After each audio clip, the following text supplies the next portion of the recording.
is your land. Come seek an adventure at the old pirates, eh? Make the jump to light speed. 5, 4, 3, 2, 1, go! Welcome to the Disneyland Beat, where our toes tap to a Disneyland drum. And we always whistle while we work. Hi, I'm Amy. And I'm TC. We love Disney parks with a passion, particularly the original Magic Kingdom, Disneyland. But originating the immersive theme park at such high standards has come at a price many years later.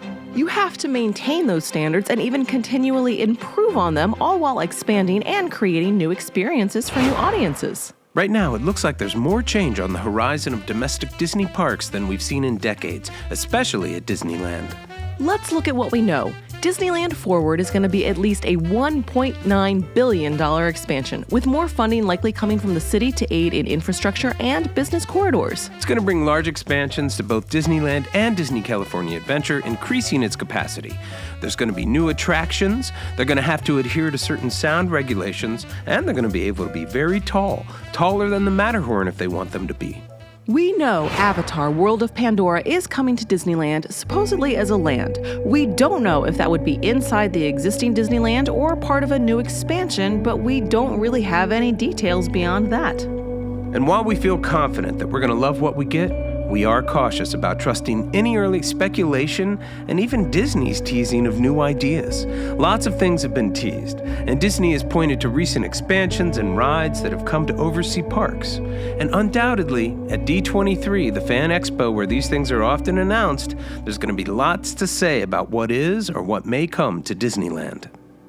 And there are other major projects inside the park that have long been discussed, such as the future of Tomorrowland and the Hollywood Backlot, both of which are in desperate need of refurbishment. Desperate in terms of theme park stakes, at least. We are also looking at major changes at Walt Disney World coming to Animal Kingdom and seeing the completion of an Epcot overhaul. But it's the release of information about Universal's new Epic Universe theme park that has us thinking about at what point in the process concept art and information is released to the public. And which park company has the history of delivering on its promises? In other words, why we don't always trust the information presented early on a Disney project until it's built. And we're considering it didn't used to be the case, nor does it seem to be as much of an issue overseas. What we think Universal is doing right when it comes to expansions and refurbs is 1, not overpromising and underdelivering, and 2, not opening new lands or rides until they are completed. We wonder if they've not become better at waiting on its press releases, or perhaps people just don't notice as much as they do with Disney. As a designer, I understand the purpose of conceptual renderings and what they are meant to communicate. It's not always the completed project, but sometimes it's just an idea or an aspect of that. But they do represent a sort of contract about what the design will be between a designer and a director, at least in the theater world. And they certainly create expectations if you then present them to the public. And Disney's failed to meet these expectations many times after presenting conceptual renderings to the public.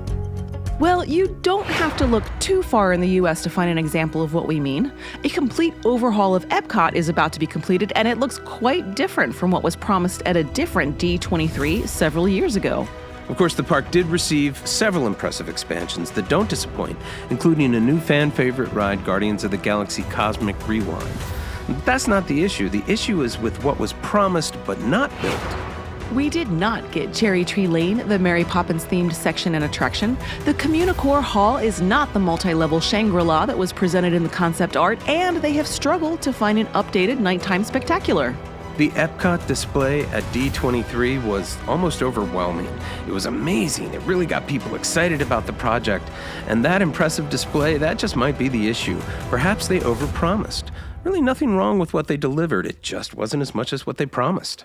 Or how about Galaxy's Edge? The billion-dollar land is amazing, but it opened to mixed reviews. Many might not have complained had it not been missing elements. One thing Disney seems to be doing recently is opening the land before the headlining attraction is ready.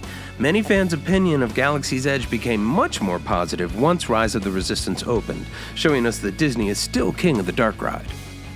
And concept art that was released showed lots of wandering characters, aliens, droids, and more, most of which were conspicuously missing when the land opened. And it took time for those elements to develop, and some have never arrived at all. Avengers Campus has opened in recent years, and we do think it is a success, serving a purpose of having a general Marvel-themed land that could be made over to support any character or story. But its much-touted headlining attraction, meant to be built in the Avengers headquarters, sort of the center of the whole land, is still in the planning phase. You think that would be where it all starts? Twice now, we've been presented vague concept art about this upcoming ride, with the most recent version appearing to be quite the pullback and budget cut from the original, much more ambitious idea. We went from a multi-vehicle Quinjet and flying jetpack ride to becoming a quite familiar trackless vehicle. It went from being something we have never seen before to something we already have several versions of. We would also argue that the recent refurbishment of Mickey's Toontown would have been received even more positively, and it's great, if it had been completed from head to toe before opening it to the public. But again, it was opened in stages. It has taken almost a year to get all the elements. Donald's Duck Pond just opened in the past few days, and construction walls have gone up several times in its first year, clouding what we think is ultimately a big success. This opening of a themed land in phases seems to be a new development. Imagine if Radiator Springs Racers wasn't ready when Cars Land opened, or Forbidden Journey wasn't ready for Harry Potter Land. It just doesn't make sense. Some of our erosion of trust in Disney's ability to deliver on concept comes from another and surprising source: Disney Imagineers and historians themselves. Our desire to fan out on every aspect of Disney parks has led us to listen to many Imagineers talk about the projects that could have been and almost were, the elements that got cut by some money cruncher at the last minute. We know now Galaxy's Edge was meant to have a Bantha ride that would wander the park, that Slinky Dog Dash was supposed to have an evil Dr. Porkchop launch, Runaway Railway was supposed to have many more moving scenic elements, that Navi River Journey was supposed to have more than one animatronic, and they are just now fixing the issues that cutbacks brought to Dino Land USA. Add to this Disney park documentaries that have told us all about the Indiana Jones land that we didn't get, and all about the second-level outdoor portion of Roger Rabbit's cartoon spin that got cut mid-build, or dare we say, DCA 1.0. In reality, these types of cuts are typical and never would have been noticed, but because we like to look behind the curtain, we get to see how it all works, like Space Mountain with the lights on. Another reason we can approach this with trepidation is how information is released in recent years. Often it's Bob Iger or Josh D'Amaro dropping tidbits of information at press conferences, like with our recent Avatar land announcements. It almost seems uncoordinated, and as if this information should be coming later in the process, being presented by Imagineering, much how Universal has been unveiling its new park epic universe. But that could also be an effect of Disney being so popular that it makes headlines with any and every move. But something very real is Lucasfilm teasing a huge film like Rogue Squadron only to never make the movie. I mean, that's pretty big, putting out a trailer like this and then to do nothing. Can you even trust a film project will be made until it's made? Probably. I think we can trust there will be a Toy Story 5. The bottom line is, Disney parks still provide the best theme park experiences in the world, our favorites. And as good as it looks, we do not think Epic Universe will change our opinion on that. But we do find straightforward presentation and follow-through on the part of Universal refreshing. We also think Disney should rethink the pattern of opening lands in stages and present a finished product from the get-go.